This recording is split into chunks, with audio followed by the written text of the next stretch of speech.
Salve todo mundo, Deus é Pai, Senhor.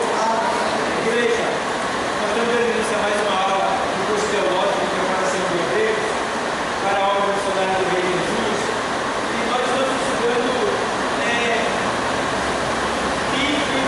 bibliologia, introdução à Bíblia, e a gente já tem aprendido um pouco da parte de Deus e da nossa Bíblia, mas tem muita coisa demais. A gente não vai esgotar esse assunto, não vai esgotar. Esse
da segunda carta a Timóteo.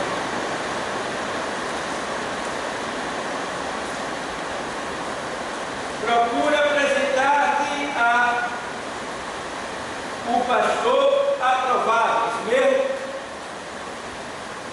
É isso mesmo? Não? Tem certeza? Não é procura apresentar-te ao pastor, não? A igreja? Não. A Deus? Está sendo então a tortura. Então procura apresentar-te a Deus. Então não adianta a gente fazer bonito na igreja, a gente fazer bonito na rua, fazer bonito para ter, vai estar em pecado. Porque a palavra aqui, a Bíblia vai a gente se apresentar primeiro diante de Deus, certo? Como obreiro que não tem de que se envergonhar. Então, para eu ter uma vida de sucesso, eu tenho que me ajoelhar diante de Deus e eu não ter nada que me envergonhe diante dele. Ainda que eu tenha, mas que eu confesse, que eu deixo. Então, tem coisas na minha vida que eu vou cometer, erros que eu vou cometer, mas que naquele dia eu tenho que confessar para Deus e dizer para Ele que eu não cometi aquele erro, que eu não quero mais cometer aquele erro. Então, eu estou me apresentando diante de Deus com uma vergonha, sim, mas não vou sair com ela, porque eu estou confessando. Então, procura apresentar-te a Deus aprovado, como obreiro que não tem que se envergonhar, e a gente não pode ter que se envergonhar. Já pensou um cristão que compra e não paga? Vê bem que coisa triste. Isso é terrível. Um cristão que vive olhando a vida alheia dos outros, né? Um cristão que vive mangando de A, de B, debochando. Um cristão que vive assistindo jogo de futebol, se envolvendo com ímpios.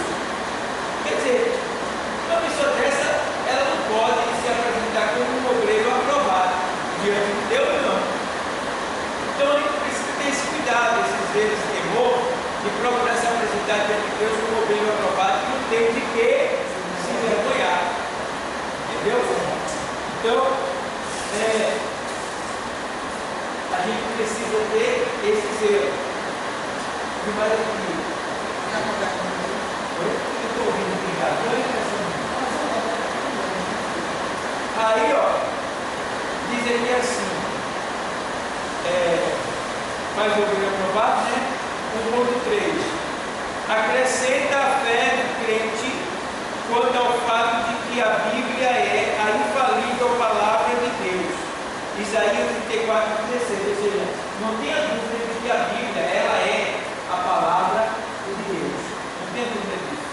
A Bíblia é a palavra de Deus. Bom?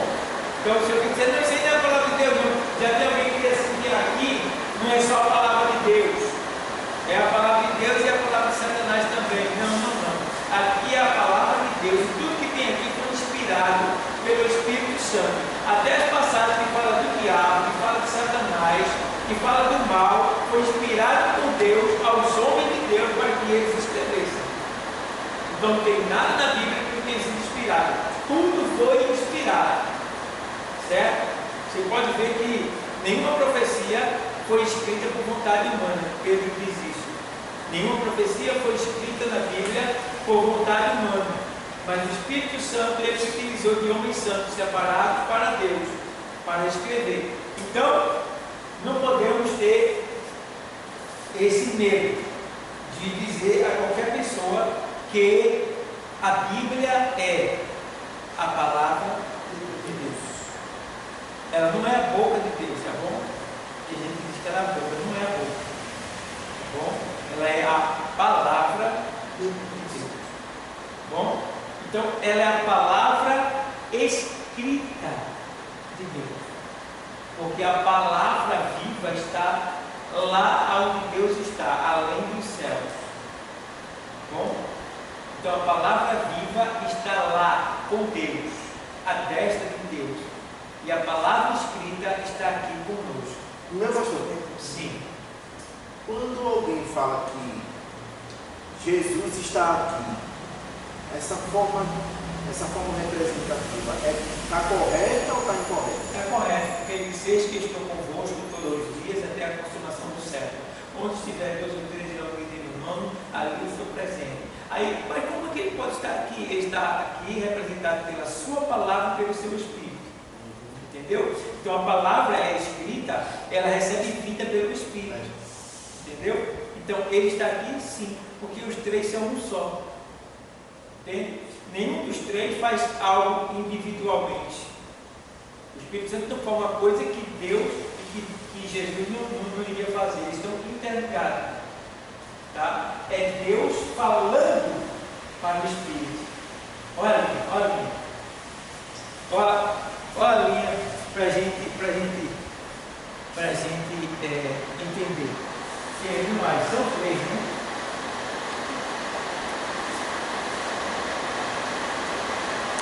Aí são três. Aí Deus, Jesus e o Espírito.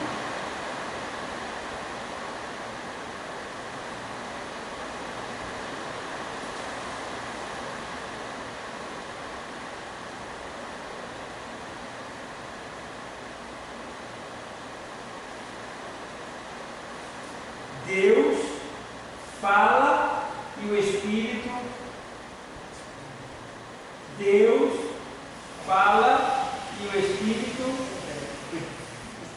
Está entendendo? Deus não faz uma coisa que Jesus não sabe e nem o Espírito Santo faz nada individualmente. Entendeu? Então aqui está Deus, o Pai, a palavra que é o Filho e o Espírito Santo. Deu para entender? Então, é por isso que eles são três em um. Chama-se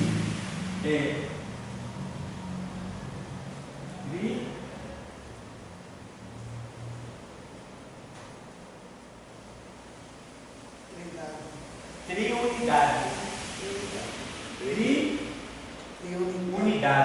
Triunidade. É três em um. Entendeu? Então, aqui.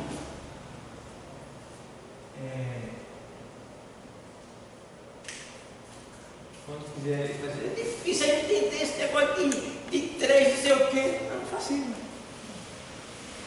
Só você entender dessa maneira, porque eles são três, mas são um. Entendeu?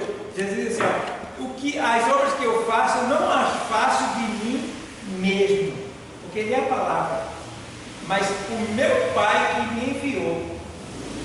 Ele não é a palavra, quando o Pai falou, ele foi enviado. Aí eu acho que tem que ter a revelação ali em Isaías, quando ele diz assim, assim, 55:11, assim será a palavra que sair da minha boca. Isso é Deus falando no Antigo Testamento. Assim será a palavra que sair da minha boca. Ela não voltará para mim vazia, mas prosperará naquilo para que eu a enviei. Então quer dizer, Deus fala, a palavra sai, Jesus veio à terra, fez acontecer o que ele queria e voltou para ele. Vazia? Não, cumpriu o que ele falou. Ela prosperou naquilo para que ela foi enviada. Quem é a palavra? Está entendendo? É lindo. Então vamos lá. Quem tiver dúvida, pergunta, tá, pessoal? Levanta o dedo assim, pode perguntar, tá bom? Então, a gente está aqui para aprender. Então, se eu não souber, a gente dá um jeito aí, marca um dia e eu trago a resposta. Tá bom? Então, eu não sei de tudo. Mas vamos lá. Sim. Aí, diz aqui assim, acrescenta a fé, ou seja, 1.3, diz assim, acrescenta a fé do crente quanto ao fato de que a Bíblia é a infalível palavra de Deus, né? Aí está lá, 34:16, diz aí, diz o quê?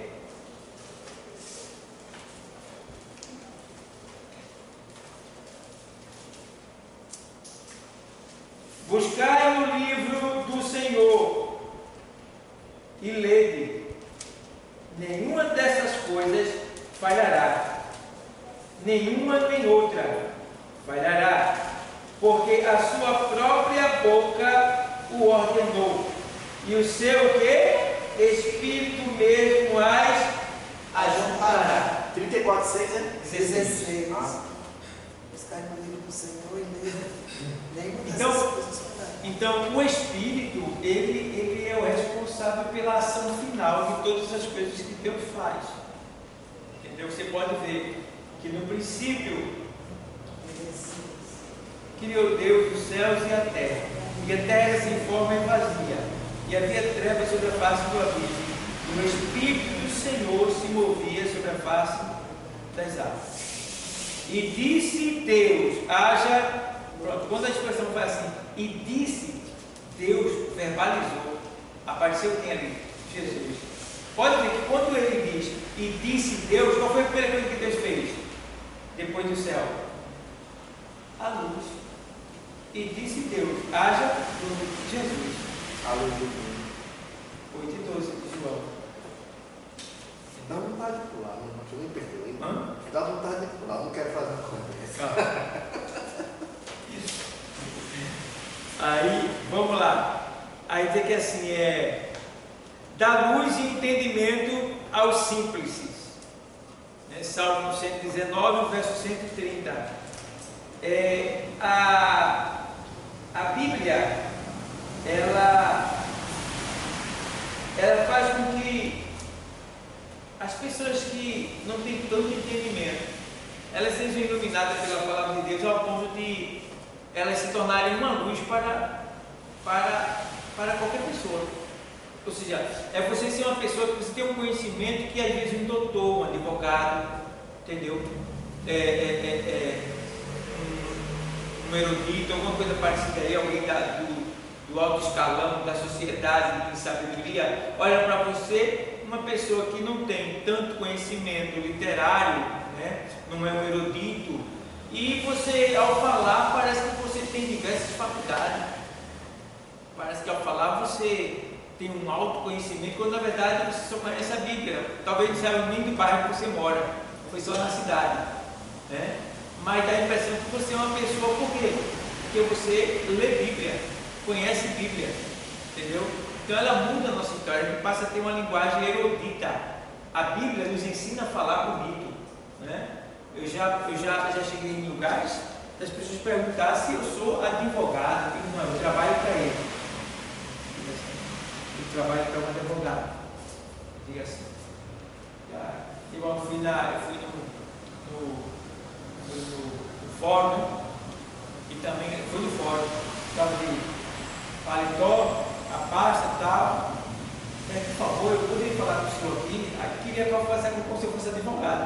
Achei que eu não sou advogado. E até hoje eu queria saber por que aquele juiz me olhou daquele jeito que eu entrei na sala. Não sei, até hoje eu quero entender. Eu fui para uma audiência e fui obrigado a entrar na audiência para levar um documento, né, entregar. Aí quando eu entro na audiência, sério, eu era pastor, aí eu entreguei o papel assim, o juiz que estava lá olhou para mim assim, botou o olho dele dentro do meu olho assim, encarou eu mesmo. Mas como eu fui entregar o papel, eu olhei para ele também assim, né? E ele olhando para mim, eu saí e fui embora. Só o camarada deu uma sacada em mim assim, e achou que não. Então, quem é que faz isso aí? A palavra de Deus. Entendeu? A palavra de Deus, ela te faz ser diferente. Diferente, ela te exalta. Você se torna educado, você é diferente, chama atenção. Alguém vê logo você, eu tenho visto, eu vejo algo diferente em você. Você é evangélico, você é crente, não é? Isso é muito bom. Isso é muito bom. Entendeu? Então, 130 diz o quê? 119 das 30. Isso. A exposição das tuas palavras dá luz e dá entendimento ao simples. Dá luz à exposição da tua palavra. Agora, pelo amor de Deus, vê só. O negócio desse aí, vê só essa palavra. A exposição da tua palavra. O que ele está dizendo aí? O estudo da tua palavra, a pregação da tua palavra a igreja. Exposição. Leia aí. Leia aí. Está dizendo aí. Expor. Não é só pregar, não. É a exposição da tua palavra, da luz. O que é luz? A pessoa chega aqui sem ideia, sem noção, desvirtuado, desempregado, todo perdido. Na palavra, olha, Deus vai lá e dá um estudo, uma palavra. Deus está abrindo porta hoje. Iluminou.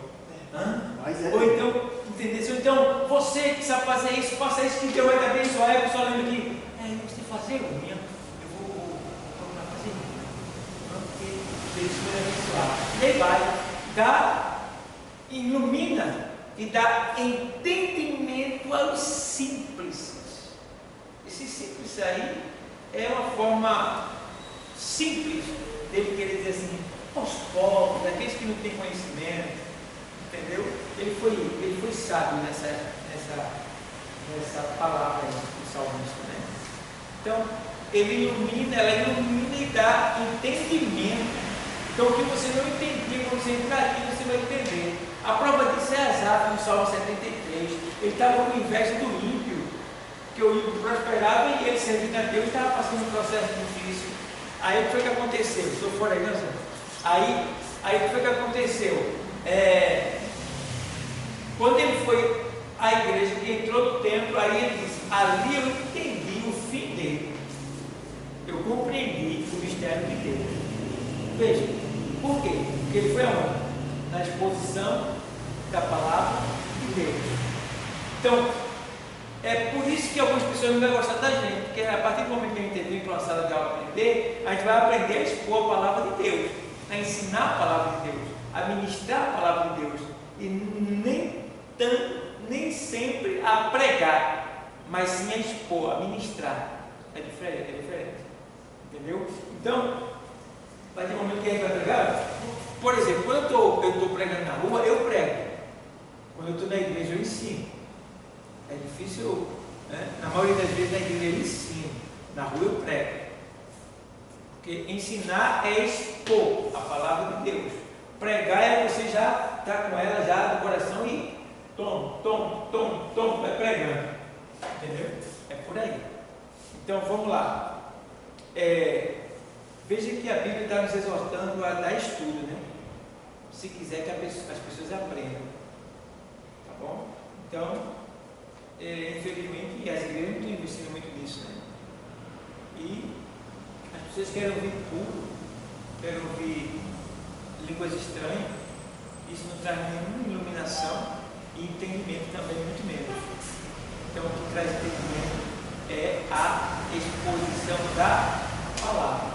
Entrou no estudo da palavra, ali, interpretando, explicando, você vai sair enriquecido, você vai crescer. Eu me lembrei agora, pastor, às vezes eu me sento na mesa sozinho, eu não tenho espaço com oscilando. Quando eu almoço, eu tenho uma mesinha que eu boto uma parede lá, mas onde eu estou lendo, eu estou prestando atenção. Quem é que está dando o outro, quem é que está insultando, eu fico lá, mas eu fico ligado na palavra, não está toda vez que eu estou lendo. Aí o médico, o psiquiatra, sabe lá nisso, se aproximou e aquele homem dele, assim, Bernadette, você está bem? Estou muito bem, o que foi que houve?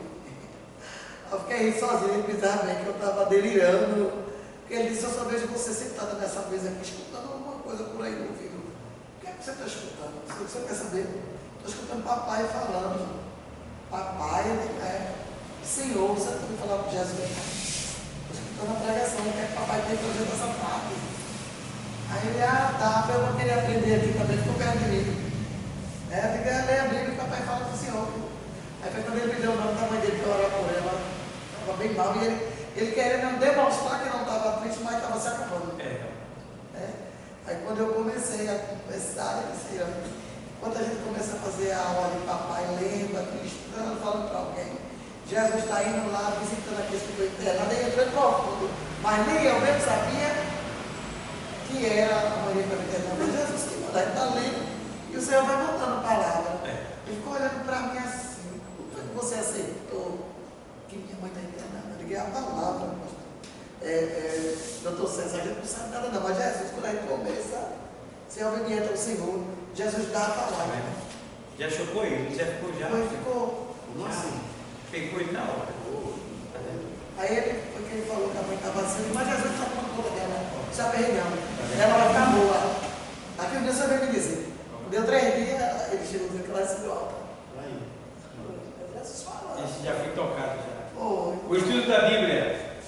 Estudar é mais do que o quê? do que ler. É aplicar a mente a um assunto de modo sistemático, constante. Sistemático constante quer dizer na sequência. Por exemplo, você vai ler a Bíblia, leia ela de Mateus a Apocalipse.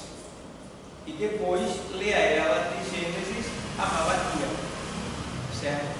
Primeiro a revelação. Você vai ler. Então, de maneira sistemática, tá bom? Por que devemos estudar a Bíblia? Ela é o único manual do crente na vida cristã e no trabalho do Senhor. O crente é salvo para servir ao Senhor. 1 Pedro 2:9, Efésios 2:10. Vamos lá?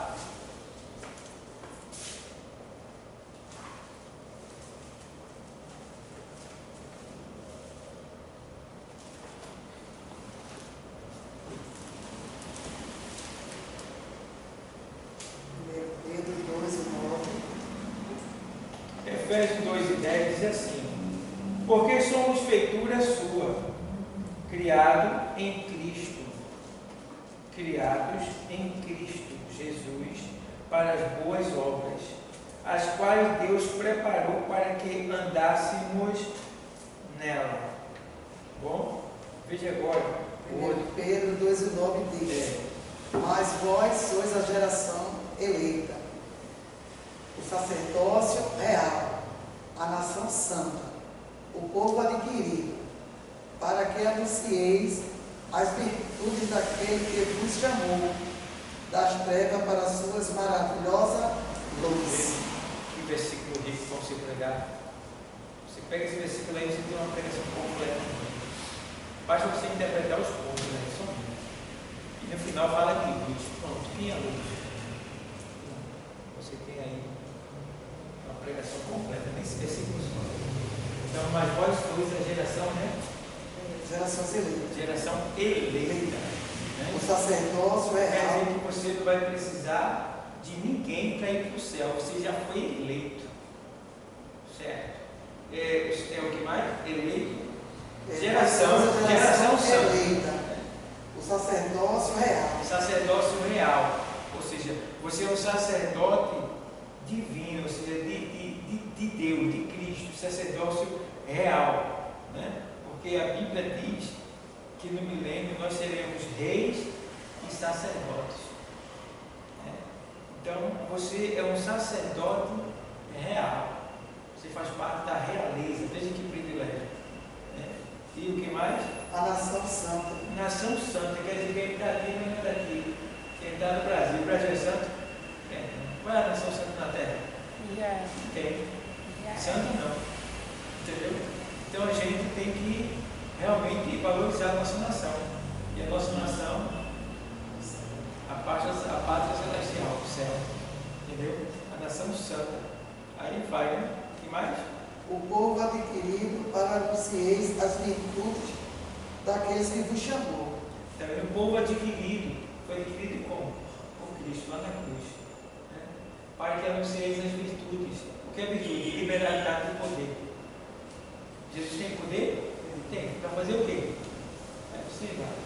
Para curar você, para abrir uma porta do tempo para você, para transformar o seu marido, para mudar a história da sua esposa, para fazer assim. Isso é pegando. Aí você vai já e Das trevas para a sua maravilhosa luz. das trevas, pecado. Entendeu? Ou seja, o Senhor, Ele me tirou das trevas. Trevas é sinônimo de pecado. Você possivelmente está me ouvindo agora, você deve estar, quem sabe você está na treva? O que é treva? Pecado. Quem sabe você não está aí, né, manchado por um pecado? Eu não sei qual. Pode ser a falta de perdão, pode ser o alcoolismo, pode ser um crime, pode ser uma pornografia, eu não sei. Talvez você esteja envolvido por um pecado que está te maculando, te afastando de Deus, mas nesta noite, neste dia, nesta tarde, o Senhor está te chamando dessas trevas para a luz. Entendeu? Então, é você ler, por isso que é bom você entender isso daqui que eu vou falar agora. Estudando figuras de linguagem. Estudando figuras de linguagem. E tipos. É muito bom você aprender isso aqui. Figuras de linguagem e tipo. Por quê? O que é figura de linguagem e tipo? O que é tipo? O que é um tipo? Resposta. Na teologia, um tipo é uma representação prévia de algo que virá no futuro como uma pessoa, um evento ou uma instituição. Então, o que é um tipo? Um tipo é uma coisa que parece com outra que vai acontecer lá na frente. Vou dar um exemplo. Está aqui, irmã Maria do Carmo, Cassiane, né? Exemplo de tipo. O que é um tipo no Antigo Testamento e do Novo?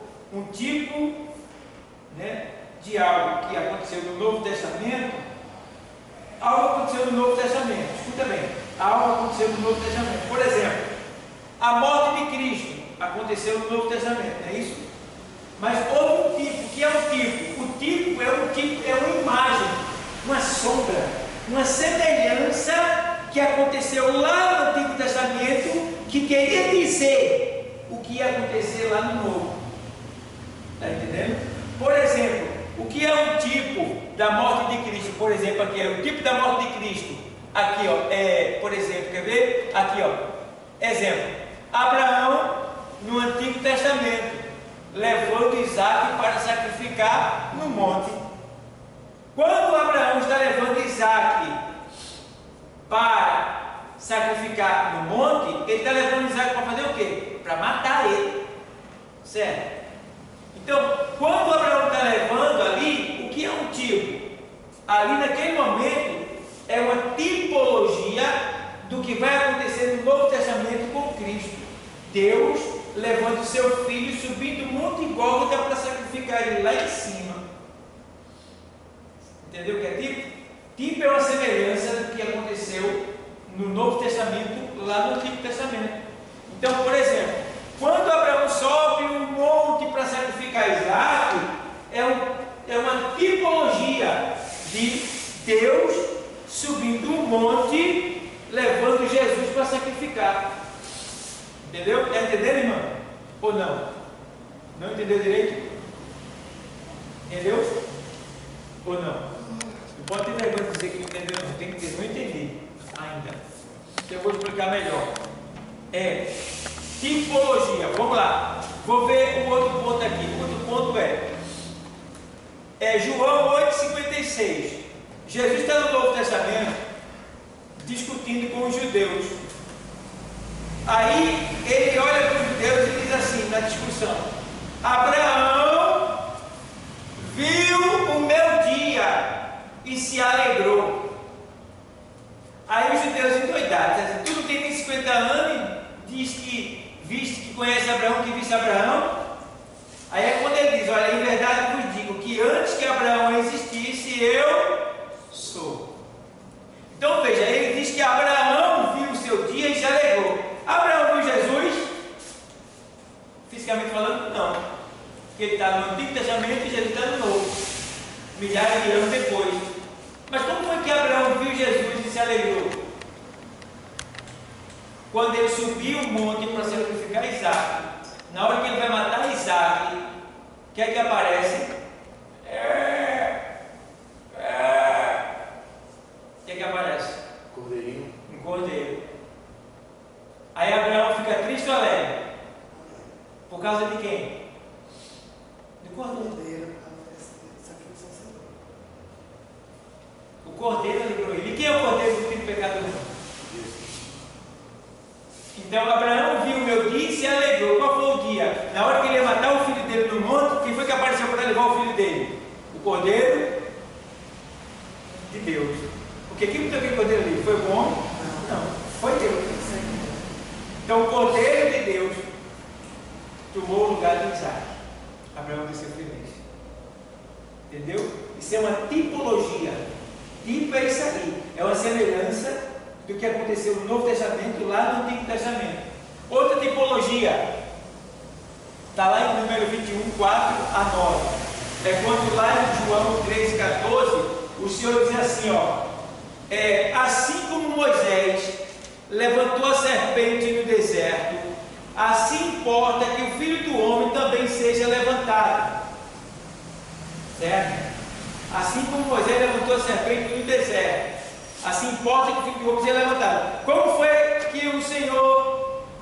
foi que Moisés levantou lá no deserto?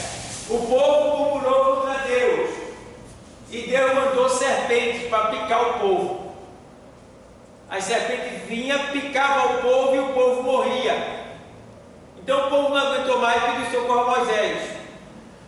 Moisés orou a Deus e Deus disse: pegue uma serpente de metal, levante um madeiro e coloque ela pregada em cima, e diga para todos eles que forem picados pela serpente, que quando eles forem picados pela serpente, todos que vierem até esta haste, esta madeira, e olhar para a serpente de bronze que está pregada lá em cima, será curado, não morrerá. O que é que está acontecendo ali no Antigo Testamento? Uma semelhança do que vai acontecer no Novo, que era o quê? Jesus sendo pregado no madeiro, e todos que foram picados pelo veneno da serpente. Quem é a serpente? Satanás. Que é o veneno da serpente? É o quê? O pecado. Então todos nós fomos picados pela serpente, e o pecado está nos matando, mas a gente foi e olhou para onde? Para o madeiro, que estava pregado lá no madeiro, e olhando para o madeiro, não morremos mais, recebemos vida, e vida com abundância. Está vendo aí? Então, isso é uma tipologia. Diga comigo, tipologia. Tipologia. Muito bem, tipo, tá bom? Então, o que é tipo? Algo que aconteceu no Antigo Testamento que tem uma semelhança com algo que vai acontecer no Novo Testamento, certo? Então, na maioria das vezes o que aconteceu no Antigo é um reflexo do que vai acontecer no Novo, tá bom? Então, com Jesus, certo? Então, isso é uma tipologia. Tipologia, tá bom? Para a semana eu vou trazer o que é metáfora para vocês. É parecido, mas eu vou trazer para vocês o que é metáfora, porque são linguagens são linguagens bibliográficas, né? Da bibliologia, e faz parte da teologia. Essas são linguagens que a gente deve usar para se referir a alguns fatos da Bíblia. Então, estou explicando para vocês o que é tipologia, exemplo de tipologia no Antigo e no Novo Testamento, e também para a semana eu vou trazer a metáfora para vocês. Depois eu vou trazer também hipérboles, que muitos podem ter uma linguagem que é usada que parece que eu estou mentindo, mas é permitido a mim falar dessa maneira, parecendo que estou mentindo, mas não é uma mentira, é um exagero só, entendeu? Que serve para dar ênfase a uma questão, a um fato, entendeu? Então isso acontece. Aí eu vou trazer para vocês algumas linguagens para que vocês aprendam, porque isso faz parte do curso de teologia, do idioma teológico, tá? Quem é seminarista tem que saber essa linguagem para poder saber fazer a distinção de algo do Antigo Testamento em relação ao Novo. Amém?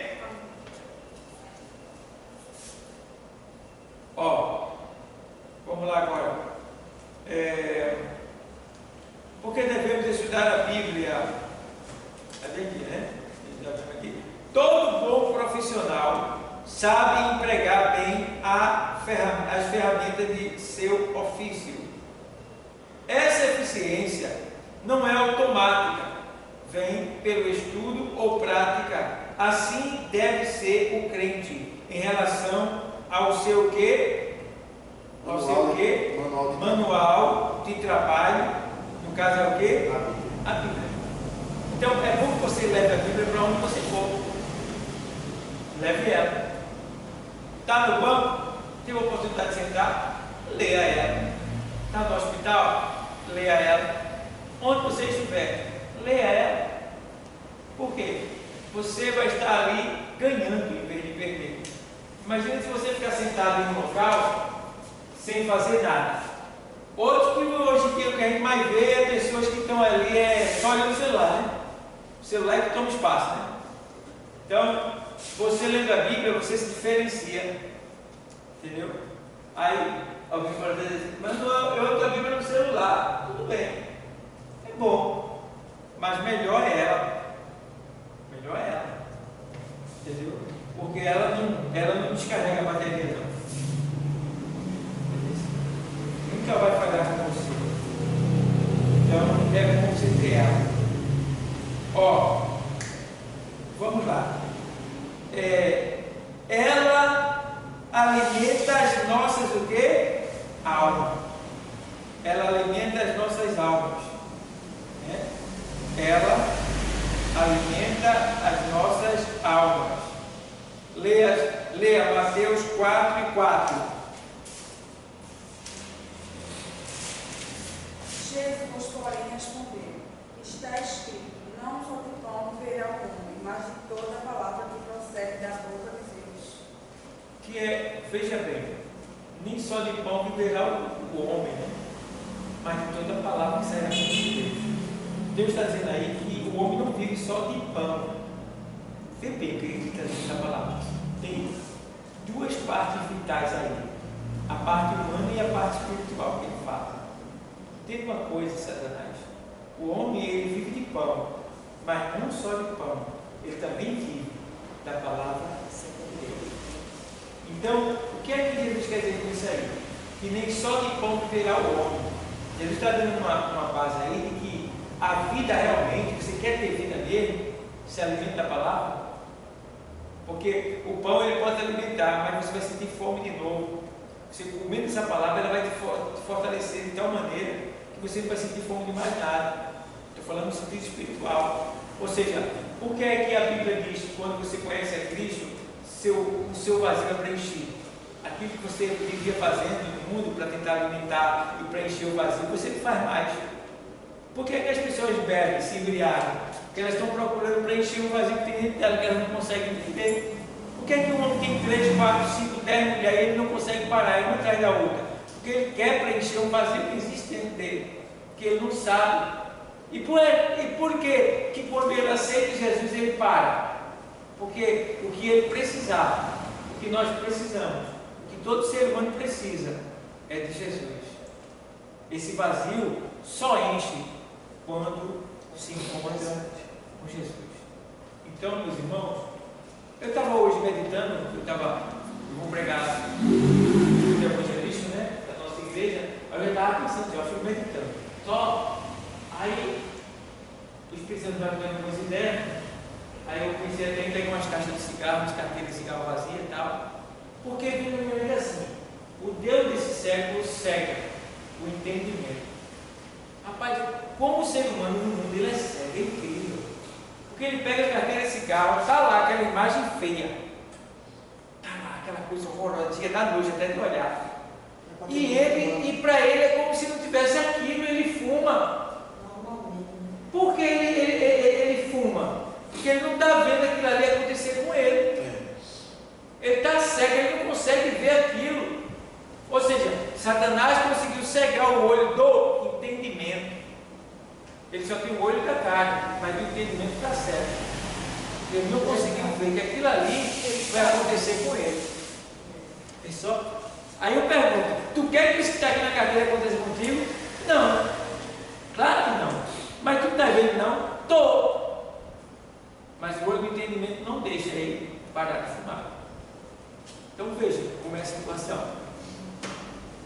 Aí vem aqui. Jeremias 15, 16. 1 Pedro 2 e 2.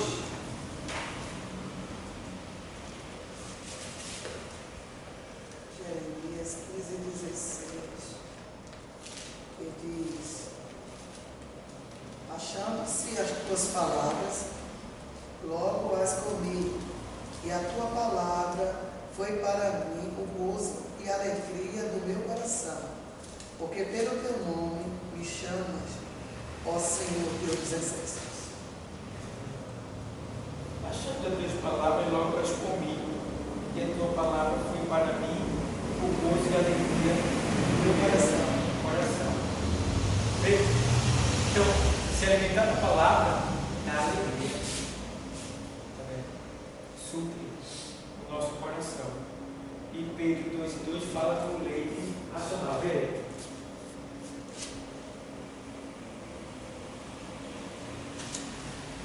Pedro 2.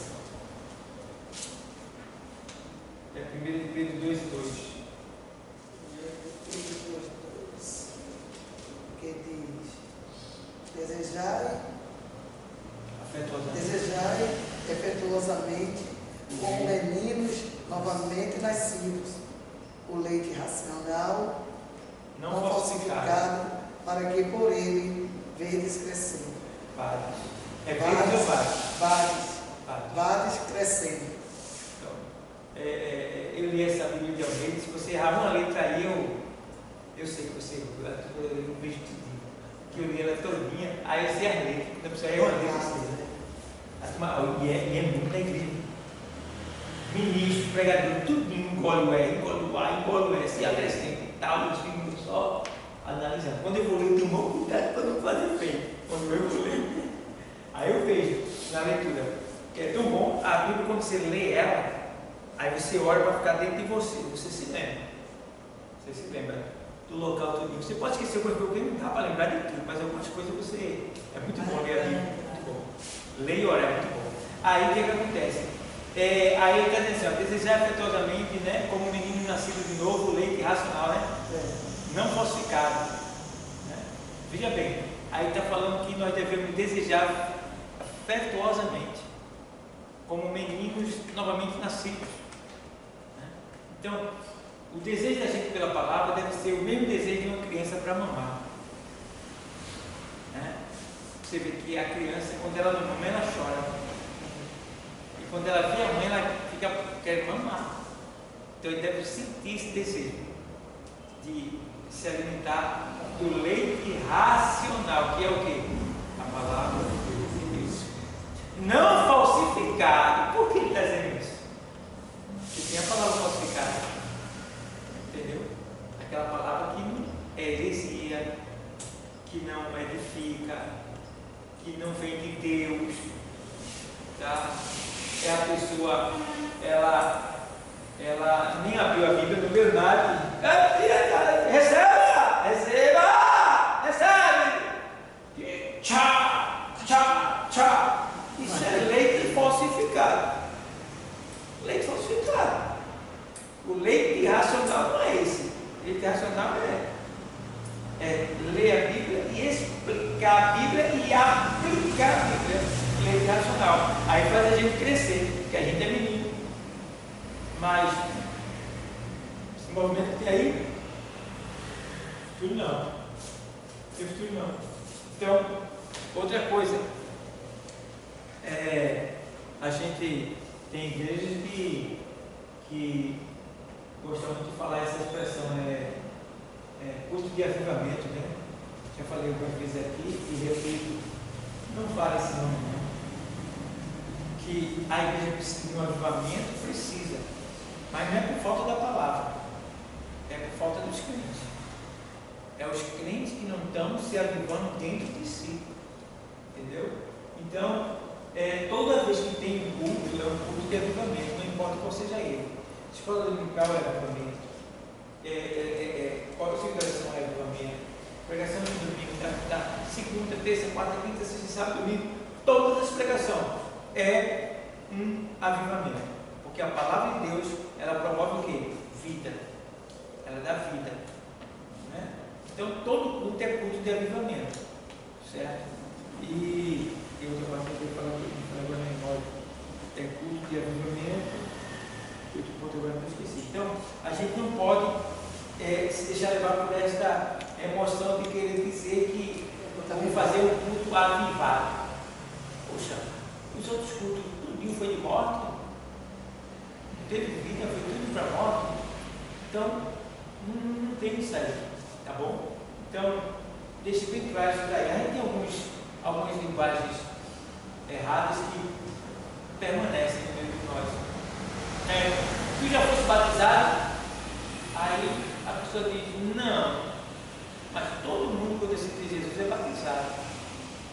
A resposta certa seria, a pergunta certa seria, você já foi revestido? É outra coisa. Batizado é quando aceita Jesus. Todo mundo que aceita Jesus é batizado na hora. Recebe as virtudes do Espírito. Entendeu? Agora, revestido, aí vai ter que dar custo. E do propósito que Deus tem em cada um. Entendeu? Então o certo é, vamos orar para Deus revestir, porque batizado quem está na presença dele já foi. E a gente já tem o Espírito Santo. Isso. Porque nós fomos batizados em Moisés, depois fomos batizados em Cristo, na morte dele, entendeu? E aí vai, já fomos batizados, tá? E eu estava até pregando um pouco de batismo, está gravado, e Deus mandou uma revelação que eu não tinha entendido, mas às vezes ele Deus manda na hora, e realmente, até então eu não sabia por que Jesus tinha se batizado. E eu nunca levei a sério aquilo ali, eu simplesmente deixa então para que seja assim, deixa que seja assim para que se cumpra a justiça de Deus. Aí depois eu entendi que Jesus não se batizou, claro, ele não tinha pecado, então portanto ele não precisava se batizar, mas só que Jesus estava tomando o nosso lugar. Então, alguns de nós iríamos morrer ou vamos morrer sem se batizar. Então a justiça de Deus que está em Cristo por nós nos justifica, porque eu não me batizei, mas Jesus se batizou por mim. Entendeu? Então o batismo de Cristo foi por aqueles que não podem, que morreram crendo, mas não tiveram tempo ou não foram batizados, mas morreram na fé. Então o batismo de Cristo justifica eles. Veja que coisa linda. Então o batismo de Cristo nos justifica. Por exemplo, o ladrão na cruz se batizou? Se batizou o ladrão na cruz? Não. Estava pregado? Entendeu? Mas o batismo de Jesus Cristo justificou ele. Entende? Então é por aí. Pastor, agora sobre o batismo, existe um só ou tem outros também? Batismo na Bíblia é uma palavra sinônima, tem vários tipos de batismo, mas batismo para arrependimento de pecado, tá? Sepultamento público, só existe um, e só pode ser feito uma vez só. Entende? Deu para entender alguma coisa? O batismo é um sepultamento público, é uma confissão pública, entendeu? O batismo não tem poder, o batismo também não salva, mas ele tem que ser concluído porque ele é um complemento da justiça de Deus, entendeu? Então eu estou concluindo assim a justiça de Deus. Se Jesus se batizou, por que eu não posso me batizar? Certo? Então batismo só é uma vez.